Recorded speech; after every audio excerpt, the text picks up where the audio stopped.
सावन सोमवार व्रत की कथा। प्राचीन काल की बात है। एक नगर में एक गरीब ब्राह्मण रहता था। वह अत्यंत ईमानदार, धार्मिक और शिव भक्त था। उसका नाम था धनंजय। वह रोज भगवान शिव की पूजा करता, परंतु फिर भी उसके जीवन में बहुत कष्ट थे। उसकी पत्नी भी बड़ी पतिव्रता और साध्वी थी। दोनों ने जीवन में अनेक दुख सहे, फिर भी ईश्वर में उनका विश्वास डिगा नहीं।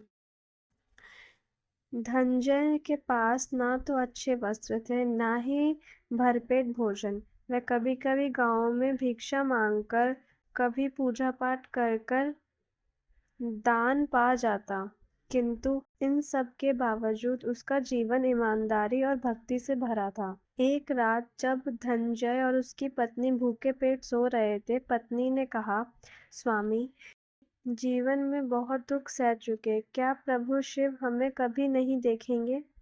धनंजय ने उत्तर दिया, देवी शिव की कृपा निश्चित मिलती है, बस हमें सही साधना और श्रद्धा की आवश्यकता है। उस रात धनंजय को स्वप्न आया। भगवान शिव प्रकट हुए और बोले, वत्स, मैं तुम्हारी भक्ति से प्रसन्न हूँ। अब समय आ गया है कि तुम मेरी विशेष कृपा प्राप्त करो।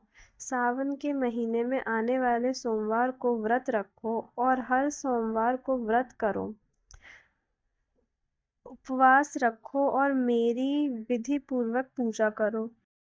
इससे तुम्हारी दरिद्रता दूर होगी और जीवन में सुख आएगा। धनंजय जैसे ही नींद से जागा, उसने अपनी पत्नी को यह सब बताया और दोनों ने प्रण लिया कि वे सावन के सोमवार को व्रत रखेंगे। पहले ही व्रत के बाद उनका जीवन बदलने लगा। दूसरे सोमवार से ही गांव में एक धनी सेठ ने धनंजय को अपने मंदिर में पुजारी नियुक्त किया। तीसरे सोमवार को एक भूला हुआ रिश्तेदार मिलने आया और धनंजय को कुछ भूमि उपहार में दे दी। चौथे सोमवार तक उनके घर में अन्न, वस्त्र और दैनिक आवश्यकताओं की कोई कमी नहीं रही। अब गांव में लोग भी यह देखकर चकित हो गए कि इतना तेज परिवर्तन कैसे हो गया। धनंजय ने सभी को बताया कि ये सब शिव जी की सावन सोमवार व्रत की महिमा है। इसके बाद गांव में यह व्रत प्रारंभ हो गया और शिव जी की कृपा से पूरे गांव में सुख शांति फैल गई। कथा का संदेश।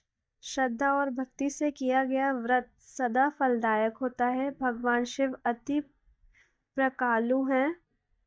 वे अपने भक्त की पुकार कभी अनसुनी नहीं करते।